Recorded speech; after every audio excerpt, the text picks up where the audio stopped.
Perfect couple. Perfect couples. The perfect couple. Perfect couple.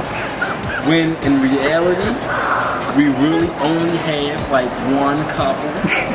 So I will assume that the only couple will have to be perfect because see, the rest of us are just lonely, bitter bitches.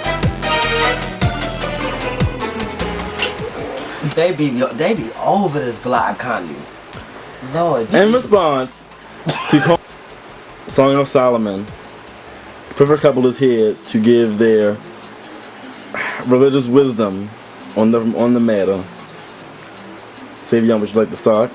Yeah, I'll start. Being raised up apostolic, you would think that Comey would know how to read the entire Bible. You know, if he's going to put our name out there and say the gang and them said this, read your whole Bible. Don't do it halfway. This is Solomon's poem that he wrote to another guy. Because then when you read the Bible halfway, you give half-ass interpretations. Yes, you do. Now, that's that half stuff that youth pastor was talking about Sunday. So we're going to go to the Song of Solomon, chapter 4. Some half stuff. That particular part was titled Lover. It was from verse 1 to verse 15. Solomon wasn't talking to a man. Solomon was talking to a woman that he could not touch because he refers to this woman as his sister. When you go to verse 9, Solomon chapter 4 verse 9, it says, "You have stolen my heart, my sister, my bride. You have stolen my heart with one glance of your eyes, with one jewel of your necklace.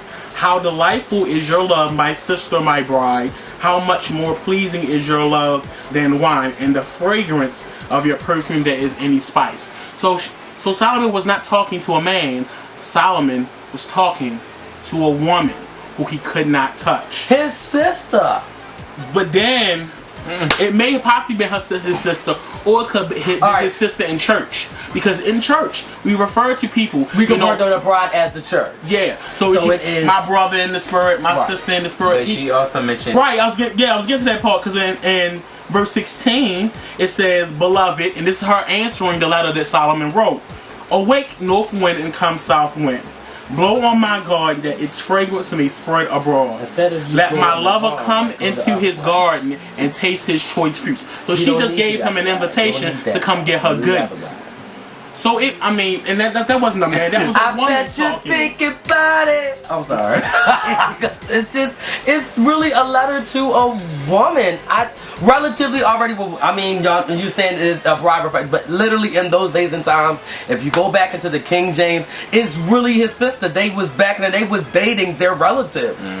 That would have been his sister. And even though it's referred now as married to the church or married to the backslider, that's still Ramley that you're marrying.